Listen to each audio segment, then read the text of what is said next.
بسم اللہ الرحمن الرحیم واعتصموا بحبل اللہ جميعا ولا تفرقوا۔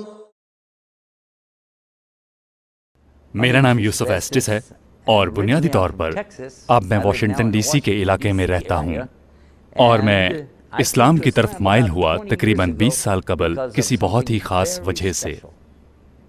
اسلام قبول کرنے سے پہلے میں لوگوں کو عیسائیت کی طرف بلایا کرتا تھا۔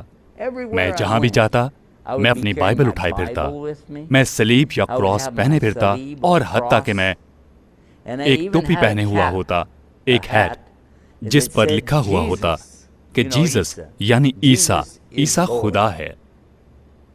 کیا آپ جانتے ہیں مجھے اس وقت تو اس بات کا احساس نہ تھا کہ میں کس قدر مضحکہ خیز دکھائی دیتا ہوں گا، مجھے اس چیز کا احساس بھی نہ ہوا، لیکن ان دنوں میں بہت جنونی تھا اس دعوت کو عام کرنے میں جس کو لوگوں کو جاننے کی ضرورت تھی۔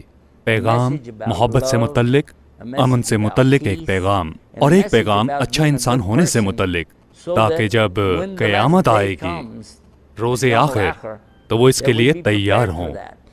روزمرہ کی میری وہ زندگی جو قبول اسلام سے قبل کی تھی، دو چیزوں سے بھری ہوئی تھی: محنت کرنا کاروبار کے لیے، دولت کمانے کے لیے، تجارت، اور محنت کرنا لوگوں کو حضرت عیسیٰ کے متعلق اور امن کے پیغام سے متعلق بتانے کے لیے۔ میں یہ جان کر حیران ہوا کہ اسلام میں میں کام بھی زیادہ کر سکتا ہوں اور دعوت بھی بہتر انداز میں دے سکتا ہوں، اور یہ یقینی بات ہے۔ اس شخص سے ملنے سے پہلے جنہوں نے میری مدد کی اسلام سے متعلق مزید جاننے کے لیے، میں اسلام اور مسلمانوں کے متعلق بہت غلط نظریہ رکھتا تھا۔ در حقیقت میں تو اس حد تک بدگمان تھا کہ کبھی کسی مسلمان سے نہ ملتا۔ پھر میرے والد نے مجھے بتایا کہ کاروبار کرنا ہے ایک مسلمان کے ساتھ۔ میں نے کہا نہیں، قطعاً نہیں، یہ مسلمان تو دہشت گرد ہوتے ہیں، یہ تو ہائی جیکرز ہیں، یہ تو بچوں کو اغوا کرتے ہیں، اور یہ تو خدا پر بھی یقین نہیں رکھتے۔ دراصل یہ تو صحرا میں ایک سیاہ ڈبے کی پوجا کرتے ہیں، اور یہ زمین کو 5 مرتبہ روزانہ چومتے ہیں۔ میں نے تو بس اسلام کو یہی کچھ سمجھ رکھا تھا، ایک بہت غلط نقطہ نظر، اور ایک اور غلط نظریہ کہ یہ عورتوں کے ساتھ کیسا سلوک کرتے ہیں اور بچوں کے ساتھ کیسا سلوک کرتے ہیں۔ میں سمجھتا تھا کہ وہ ہر کسی کو قید خانے میں رکھتے ہیں۔ یہ تھا وہ نظریہ جو میں رکھتا تھا، لیکن چونکہ میں کبھی کسی مسلمان سے ملا ہی نہ تھا، یہاں تک کہ ہم نے مصر کے ایک آدمی کے ساتھ کاروبار شروع کر دیا۔ جب میں پہلی مرتبہ اس مصری شریف النفس سے ملا تو میں حیران تھا، کیونکہ میں تو توقع کر رہا تھا کسی ایسے آدمی کو دیکھنے کی جو لمبا لباس پہنے ہوگا اور اس کے اوپر سیاہ چوغا ہوگا اور ایک بڑی پگڑی یا عمامہ ہوگا اس کے سر پر، اور اس کی بڑی بڑی بھویں ہوں گی آپس میں ملتی ہوئی، یوں ہو سکتا ہے اس کے پاس تلوار بھی ہو، سیف حسام کی طرح، ایسے جیسا کہ مجھے خمیمی کے متعلق بتایا گیا تھا شاید۔ لیکن پھر میں جب اس آدمی سے ملا، میں تو ہکا بکا رہ گیا۔ وہ بالکل عام سا لباس پہنے ہوئے تھا، اور وہ بالکل دوسرے عام لوگوں کی طرح دکھائی دیتا تھا، حتیٰ اس کی تو بڑی بڑی داڑھی بھی نہ تھی۔ در حقیقت اس کے تو بال بھی نہ تھے، کیونکہ وہ تو گنجا تھا۔ وہ تو بہت اچھا تھا، بہت ہی شریف النفس انسان، اور میں نے اسی وقت سوچ لیا، میں شرط لگا سکتا ہوں کہ میں اسے عیسائی بنا لوں گا۔ یہ میرا خیال تھا، میں اسے عیسائی بنا دوں گا، لیکن اللہ تعالیٰ کو کچھ اور ہی منظور تھا۔ ایک بات جس نے مجھے واقعتاً حیران کر دیا، جسے عربی میں آپ عجیب کہتے ہیں، عجبان، حیران و پریشان کن، اس آدمی کا طریقہ کار تھا۔ خاموش، شریف، مہربان تو تھا ہی، لیکن حیران کن بات یہ تھی کہ وہ روزانہ 5 وقت کی نماز ادا کیا کرتا تھا۔ ہر روز، روزانہ وہ دن میں 5 مرتبہ نماز ادا کرتا، مقررہ وقت پر۔ وہ کہتا، معاف کیجیے گا، میں ابھی آیا۔ وہ جاتا، وضو کرتا، پھر اللہ اکبر، نماز پڑھتا، کچھ ذکر اذکار، دعا کرتا، پھر ہمارے پاس آ جاتا اور دوبارہ کام شروع کر دیتا. ہر روز ہفتے میں ایک دن کے سوا جمعے کے دن وہ سب کچھ چھوڑ دیتا. وہ کہتا میں 2 گھنٹوں میں واپس آ جاؤں گا. وہ تیار ہوتا، مسجد کی طرف جاتا، وہاں اپنی نماز ادا کرتا اور واپس آ جاتا. اور اسے تقریباً آدھا گھنٹہ لگتا وہاں پہنچنے کے لیے. بس اسی لیے وہ 2 گھنٹوں کی رخصت لیتا، لیکن وہ پھر آ جاتا اور اپنے کام میں لگ جاتا. یوں وہ آدمی ہفتے میں 7 دن کام کرتا، لیکن وہ اپنی عبادت کے لیے کام چھوڑ دیتا. ایک اور بات جو وہ کیا کرتا تھا، وہ ذوق و شوق سے روزے رکھتا. سوموار کو اور جمعرات کو بھی. مثلاً آپ اس کے پاس جاتے اور پوچھتے کہ آپ یہ لینا پسند کریں گے، یہ تھوڑا بہت، تو وہ کہتا آپ کا شکریہ، میں روزے سے ہوں.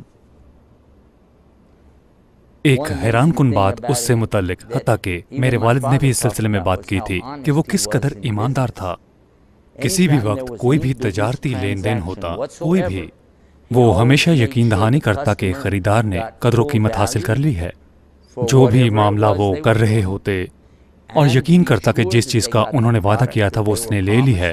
اور پھر اس کے بعد کہ وہ دونوں خوش تھے، یہ ایک الگ صفت تھی جس پر ہم حیران تھے. آپ حیران ہوں گے کہ میں نے سوچا کہ اگر ہم اس آدمی کو عیسائی بنا لیتے ہیں تو ہم اس کو پادری بنا سکتے ہیں، حتیٰ کہ فرشتہ بنا دیں گے، کیونکہ وہ بہت ہی با اخلاق شخص تھا، بہت ہی شریف النفس. لیکن آپ جانتے ہیں پھر کیا ہوا؟ ایک دن جب میں اسے عیسائی بنانے کی کوشش کر رہا تھا، اس نے ہم سے بائبل سے متعلق سوالات کیے. اور یوں پھر میں نے کہا ہاں، میرے پاس ایک کیتھولک پادری ہے جس کا میرے گھر آنا جانا ہے. میں اس وقت پروٹسٹنٹ تھا، یہ 2 مختلف مذاہب ہیں، اور میرا باپ بھی وہاں پر تھا اپنی بائبل کے ساتھ. میرے پاس بھی بائبل تھی، میرے والد کے پاس مختلف بائبل تھی، کیتھولک کے پاس ایک اور بائبل تھی، اور ہم سب اس کے گرد بیٹھ جاتے اور اس پر بحث کرتے رہتے. کون سی بائبل، ہم اس بحث میں پڑ جاتے. اور وہ ہر لمحہ وہ مسلمان یوں خاموش بیٹھا رہتا، پرسکون. تو پھر ہم نے اس سے ایک دن پوچھ ہی لیا کہ تمہارے قرآن کے کتنے ورژن ہیں؟ اس نے کہا ایک، صرف ایک، اور یہ ابھی تک عربی میں ہے. جیسے ہی یہ نازل ہوا یہ مکمل ہے، کچھ بھی اس میں کمی بیشی نہیں، نہ تو الفاظ کی کمی ہے، کسی صفحے کی بھی کمی نہیں، حتیٰ کہ ایک نقطے کی بھی نہیں. پھر ہمیں ایک اور خیال آیا، چلو اس کے ساتھ خدا سے متعلق بات کرتے ہیں. لیکن جب ہم نے خدا سے متعلق بات کرنا شروع کی تو اس نے کہا کہ آپ لوگ تثلیث کو بیان کر سکتے ہیں. پھر ہم نے وضاحت کرنے کی کوشش کی کہ کس طرح 3 مل کر 1 بنتا ہے. ہم نے کئی مثالیں دیں، لیکن وہ مثالیں کچھ اچھی نہ تھیں. کیا آپ کو پتا ہے کہ جب ہم نے اس سے پوچھا کہ آپ لوگ کیا کہتے ہیں خدا سے متعلق، اس نے کہا یہ تو بڑی سیدھی سی بات ہے، اور اس نے وہی کچھ کہا جو کہ اللہ تعالیٰ نے قرآن میں ارشاد فرمایا ہے. اعوذ باللہ من الشیطان الرجیم، بسم اللہ الرحمن الرحیم، قل هو اللہ احد اللہ صمد لم یلد ولم یولد ولم یکن له کفوا احد. اور کیا آپ جانتے ہیں کہ اس کے دلائل اتنے ٹھوس تھے کہ ہم مبہوت ہو گئے، بالکل گمسم. ذرا سوچئے کس قدر خوبصورت معنی ہے اس کے. جب کسی کو یہ پتہ چلتا ہے، جب اسے واقعی پتہ چلتا ہے کہ اللہ وہ یکتا ہے، بالکل منفرد، تنہا، اس کا کوئی شریک نہیں، اور اس کا کوئی نگہبان نہیں، اور اس کا کوئی باپ نہیں، اور نہ ہی کوئی بیٹا ہے، اس کا کوئی رشتہ دار نہیں، کوئی بیٹی نہیں، کوئی چچا زاد نہیں، کوئی خالہ زاد نہیں، اور اس جیسا کوئی ہے ہی نہیں. وہ اکیلا ہے، منفرد، حیران کن. کئی لوگ مجھ سے پوچھتے ہیں کہ آپ کو عیسائی ہونا کیسا لگتا تھا؟ جی ہاں، کیسا لگتا تھا ایک عیسائی ہونا؟ کیا آپ کو عیسائیت سے متعلق کچھ شکوک و شبہات تھے؟ جی، دراصل اپنی زندگی میں ایک مقام پر میں عیسائیت میں رنگا ہوا تھا، اور اس پر میرا ایمان تھا کہ میرا خیال تھا کہ بس سب کچھ یہی ہے. یہاں تک کہ میں نے اغلاط پانی شروع کر دی بائبل میں، واضح ترین اغلاط بائبل میں. اور پھر اس بات نے میرے شک کو بڑھا دیا. شک خدا سے متعلق نہ تھا، نہیں، یہ شک بائبل سے متعلق تھا. اور عیسائیت سے متعلق آپ کا کیا خیال ہے؟ کچھ چیزیں جن کے متعلق ہم سوچتے ہیں جب ہم اس موضوع پر بات کرتے ہیں، اسے عیسائیت کیوں کہا جاتا ہے؟ کیونکہ اگر اسے عیسائیت کہا جاتا ہے تو آپ کو حضرت عیسیٰ علیہ السلام کی پیروی کرنی چاہیے، لیکن ان تمام لوگوں کا کیا بنے گا جو ان سے پہلے تھے؟ ان لوگوں کا کیا بنے گا جو جانتے بھی نہ تھے، جیسے کہ آدم علیہ السلام، ابراہیم علیہ السلام، موسیٰ، داؤد، سلیمان، تمام تر انبیاء، اور پھر خود حضرت عیسیٰ علیہ السلام کے اپنے متعلق کیا انہوں نے فرمایا تھا کہ میں عیسائی ہوں؟ در حقیقت میں نے بائبل سے ہی پا لیا، اس میں ارشاد ہے کہ انہیں کبھی بھی عیسائی نہیں کہا گیا، یہاں تک کہ وہ اپنا پیغام انتیاک تک لے کر گئے۔ بہت لمبے عرصے بعد عیسیٰ علیہ السلام کے جانے کے بعد، بہت عرصے بعد پال کے بھی، جب وہ اس مذہب میں آئے اور معاملات کو تبدیل کرنا شروع کیا، حتیٰ کہ وہ خود کہتے ہیں کہ ہمیں کبھی بھی عیسائی نہیں کہا جاتا تھا انتیاک کے بعد۔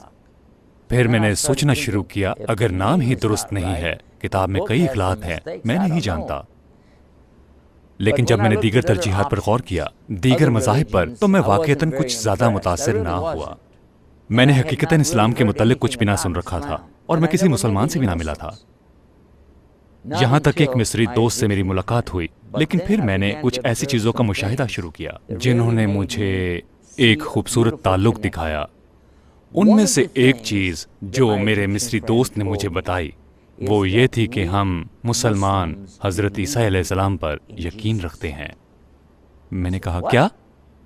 کیونکہ میں جانتا ہوں کہ یہودی، آپ جانتے ہیں یہودی، وہ ایمان رکھتے ہیں آدم پر، ابراہیم پر، آئزک اسحاق پر، اسماعیل علیہ السلام پر، وہ ایمان رکھتے ہیں سلیمان پر، داؤد پر، ان تمام پیغمبروں پر وہ ایمان رکھتے ہیں توریت میں، لیکن وہ عیسیٰ علیہ السلام پر ایمان نہیں رکھتے، نہ پیغمبر کے طور پر، نہ خدا کے بیٹے کے طور پر، نہ ان کے معجزات پر ایمان رکھتے ہیں۔ تو ایک مسلمان کس طرح ایمان رکھ سکتا ہے عیسیٰ علیہ السلام پر؟ اس نے کہا ہاں، ہم انہیں عیسیٰ کہتے ہیں۔ میں نے کہا ٹھیک ہے، یہ بالکل یہودیوں کی طرح ہے، یشوع، عیسیٰ، یشوع، ٹھیک ہے۔ اس نے کہا کہ آپ جانتے ہو کہ ہم جانتے ہیں کہ وہ معجزاتی طور پر پیدا ہوئے۔ واہ، معجزاتی طور پر، معجزہ اللہ کی طرف سے، چلو خیر، اور ہم جانتے ہیں کہ انہوں نے معجزات دکھائے، حتیٰ کہ جب وہ پیدا ہوئے تو وہ بول سکتے تھے۔ عیسیٰ علیہ السلام بول سکتے تھے جب آپ پیدا ہوئے، اور آپ نے لوگوں کو بتایا کہ آپ پیغمبر ہیں، اور ان کا ایک مقصد تھا۔ میں نے کہا واقعی؟ اور انہوں نے معجزات دکھائے، جن لوگوں کو جلدی امراض ہوتی تھی ان کا علاج کیا گیا، جو لوگ چل پھر نہیں سکتے تھے، لنگڑے تھے، ان کا علاج کیا گیا، وہ لوگ جو اندھے تھے ان کا بھی علاج کیا گیا، حتیٰ کہ مردے کو بھی زندہ کر دیا گیا۔ یہ روایات بائبل میں ہیں، لیکن آپ مجھے بتا رہے ہیں کہ ایک مسلمان ان پر ایمان رکھتا ہے؟ ہاں؟ اس نے کہا ہاں۔ میں نے کہا ٹھیک ہے، مگر آپ کا عیسیٰ علیہ السلام کے متعلق کیا عقیدہ ہے؟ ہم تو کہتے ہیں کہ وہ خدا کے بیٹے ہیں، آپ لوگ کیا کہتے ہیں؟ ہم کہتے ہیں کہ وہ مریم علیہ السلام کے بیٹے ہیں۔ ہاں ٹھیک ہے، یہ ہوئی نا بات، وہ مریم کے بیٹے ہی تو ہیں۔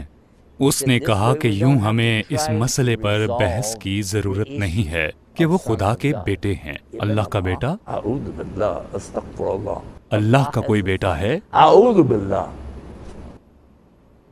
سو یہ وہ بات ہے جو آپ کو سوچنے پر مجبور کرتی ہے۔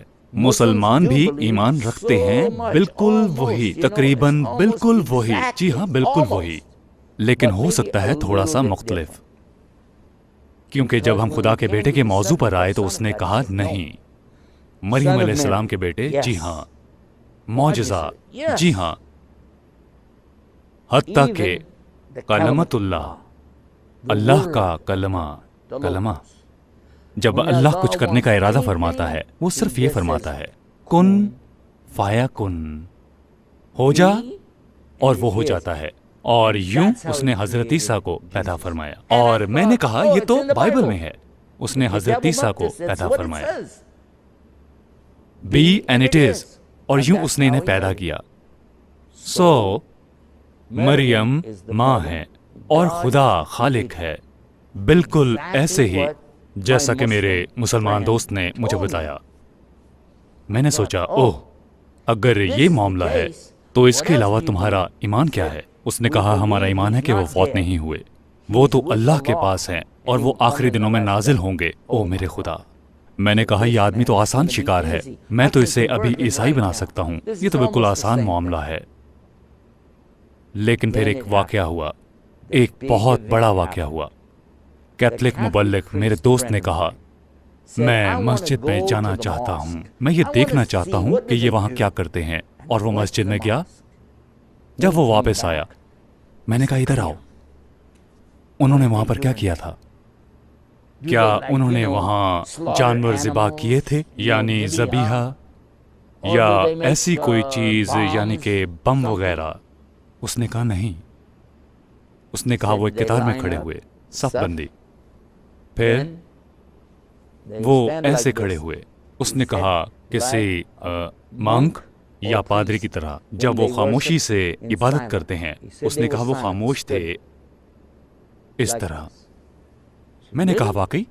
اس نے کہا پھر وہ جھکے، رکوع کیا، اور پھر سجدہ کیا، پھر قضا کیا، خاموشی سے، ایک دوسرے سے کوئی بات نہ کی، خاموشی سے سارے وقت میں، یہاں تک کہ السلام علیکم ورحمۃ اللہ، السلام علیکم ورحمۃ اللہ۔ میں نے کہا پھر؟ اس نے کہا پھر وہ چل دیے۔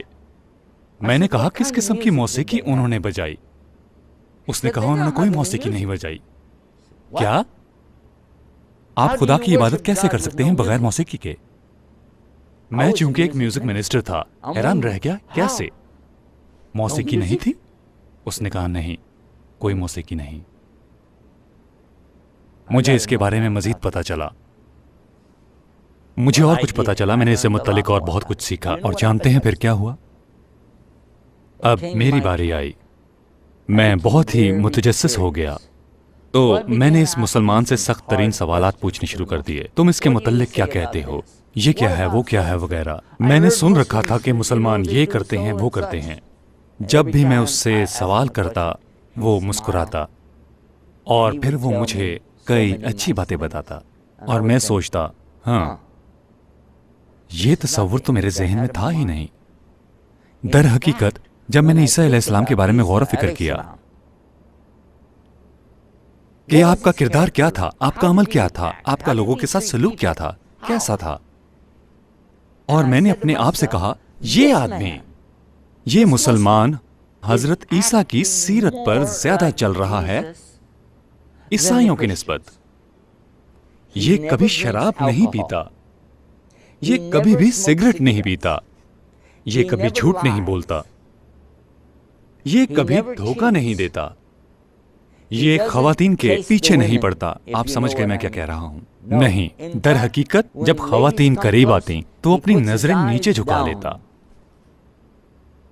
میں نے کہا کہ اگر حضرت عیسیٰ یہاں ہوتے علیہ السلام تو وہ یقیناً ایسا ہی کرتے، اس آدمی کی طرح ہوتے۔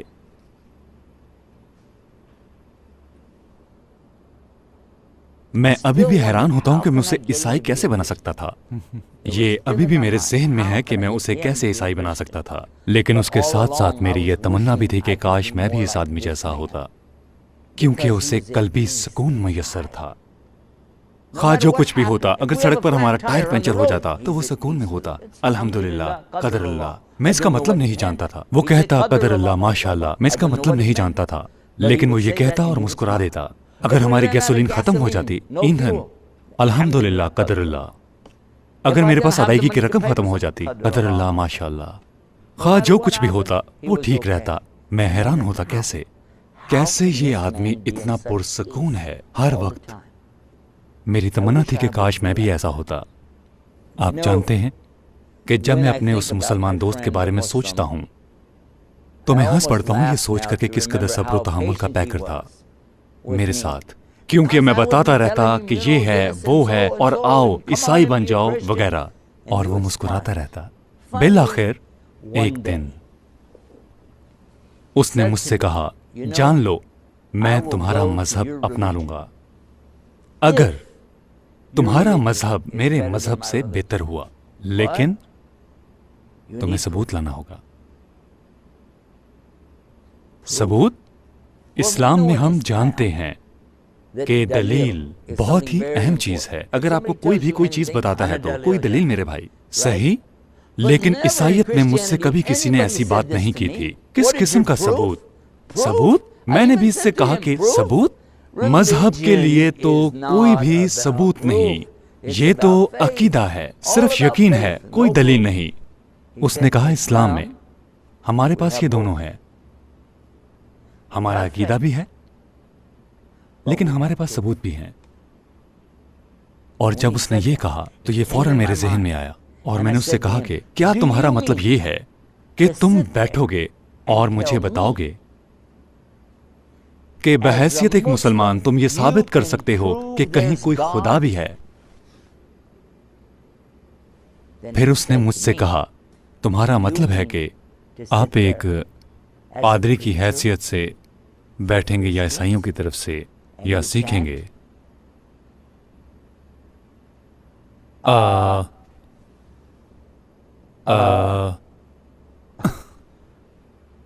میں اب کیا کہہ سکتا تھا، کیونکہ مجھے پتا ہی نہ تھا کہ اس کی دلیل کیا ہے، کیونکہ میں نے تو کبھی دلیل کے متعلق سوچا ہی نہ تھا، کچھ بھی نہیں۔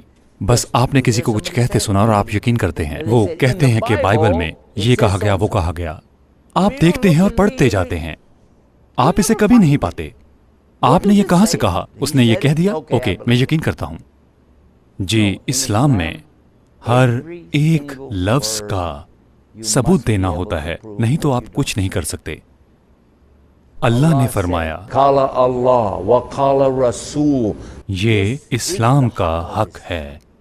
قال اللہ قرآن، وقال رسول، حدیث، صحیح حدیث، بخاری، مسلم۔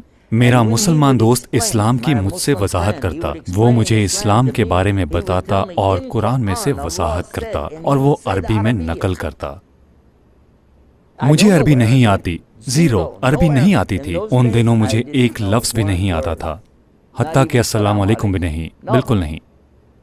لیکن وہ پھر بھی قرآن کی عربی میں تلاوت کرتا تھا، اور پھر وہ کہتا کم و بیش اس کا انگریزی ترجمہ ایسا ہو سکتا ہے، اور وہ مجھے بتاتا، اور وہ کہتا کہ رسول صلی اللہ علیہ وآلہ وسلم آپ نے ارشاد فرمایا کہ وقالا، ارشاد فرمایا، مثال کے طور پر خیرکم من تعلم القرآن وعلمہ، اور انگریزی میں وہ اسے یوں کہتا کہ آپ سب میں سے بہترین انسان وہ ہے جو اسے سیکھے، قرآن سیکھیں اور پھر آپ قرآن سکھائیں۔ تو وہ مجھے عربی کا حوالہ دیتا، وہ مجھے انگریزی میں بھی بتاتا۔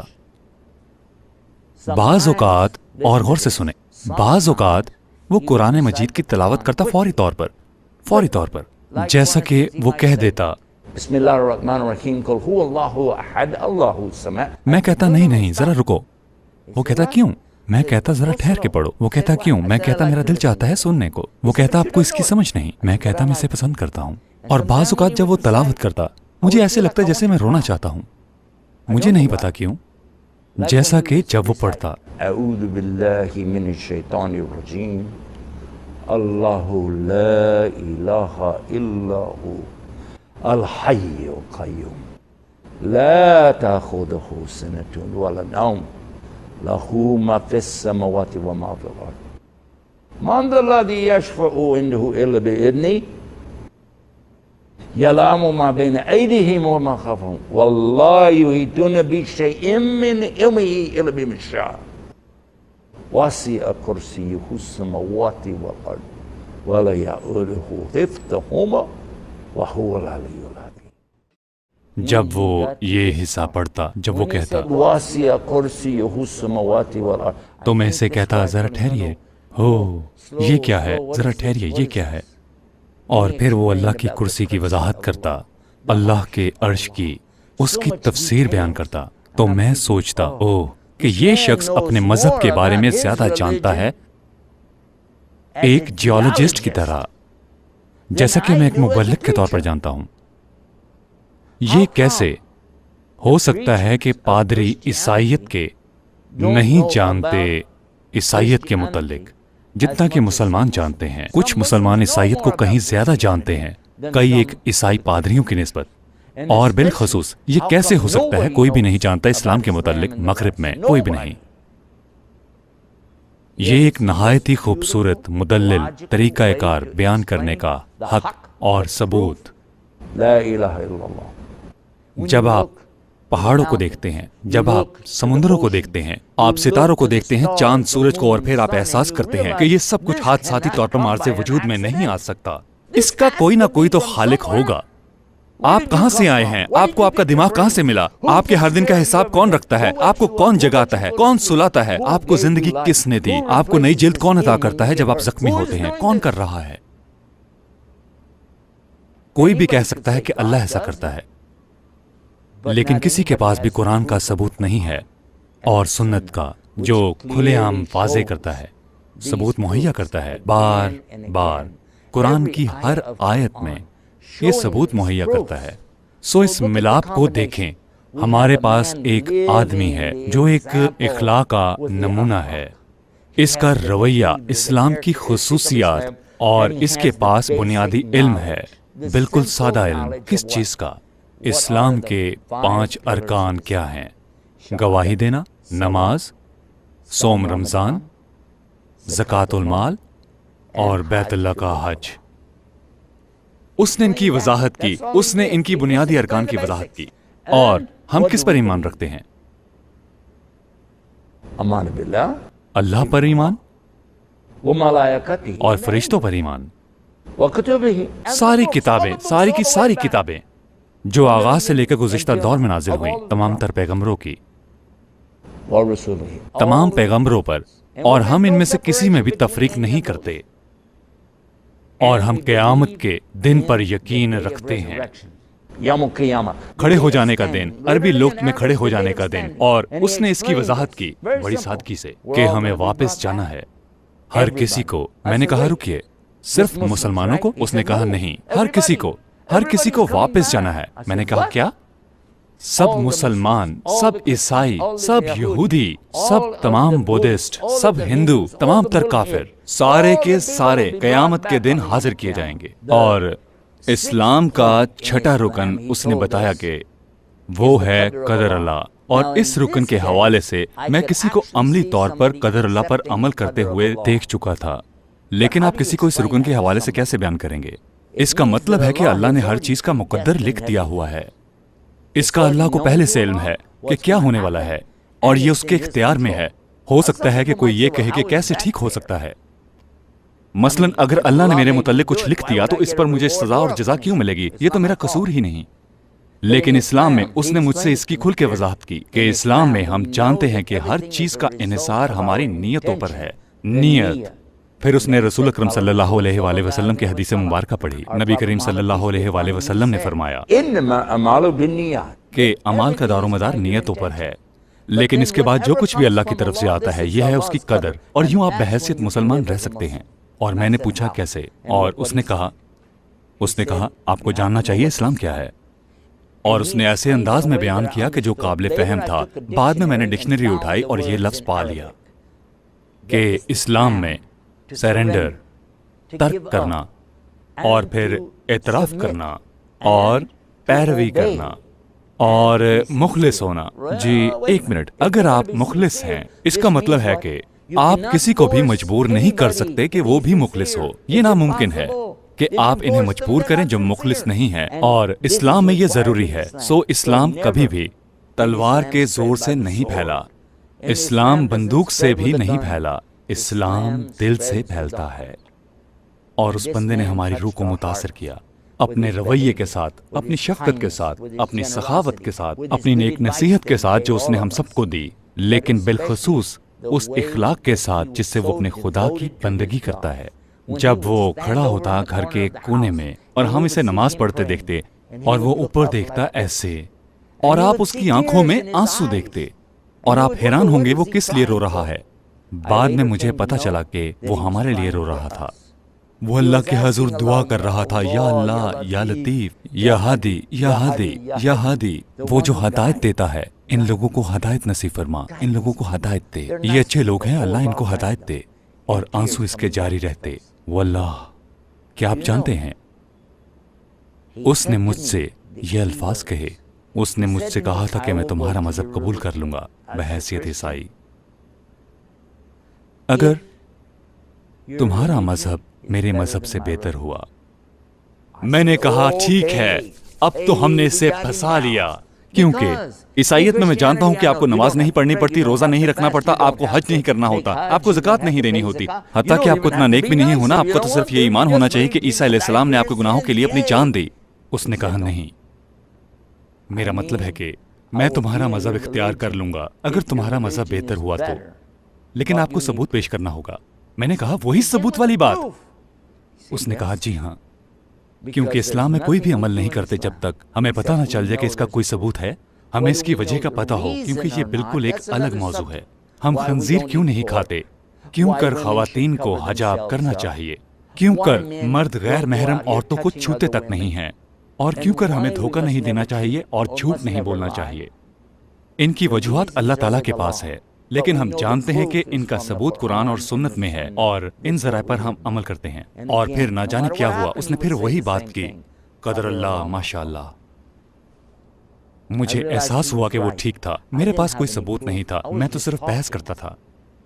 لیکن پھر ایک رات جب میں واقعی اسلام کے متعلق سوچ رہا تھا بہت زیادہ، مجھے پتا چلا کہ کیتھولک پادری نے اسلام قبول کر لیا ہے، اور وہ کیتھولک پادری مسلمان ہو گیا. اشہد ان لا الہ الا اللہ اشہد محمد رسول اللہ. مجھے یقین نہ ہوا. میں نے اپنی بیوی کو بتانا شروع کر دیا، اور پھر مجھے پتا چلا کہ وہ بھی اسلام قبول کرنے میں دلچسپی رکھتی ہے. مجھے بڑا صدمہ ہوا، تو میں اس سے ایک مرتبہ پھر سے بات کرنا چاہتا تھا. سو ہم چہل قدمی کرتے رہے اپنے گھر سے باہر. میں نے اس سے پوچھا اپنے کاروبار سے متعلق، اپنے خاندان سے متعلق، اور جن جن لوگوں کو میں جانتا تھا ان سے متعلق. بائبل اور قرآن کے جہاں جہاں اجتماعات ہوتے تھے ان سے متعلق سوالات پوچھتا تھا، بہت سے سوالات، کیونکہ مجھے پتا نہ تھا کہ کیا کروں. میں چاہتا تھا کہ وہ مجھے کہے کہ تم مسلمان کیوں نہیں ہوتے. میں چاہتا تھا کہ وہ یہ کہے کہ تمہیں مسلمان ہو جانا چاہیے. لیکن حکمت عملی پر غور کریں، دانائی پر غور کریں. اس نے کہا یہ بات آپ کے اور میرے بس میں نہیں ہے.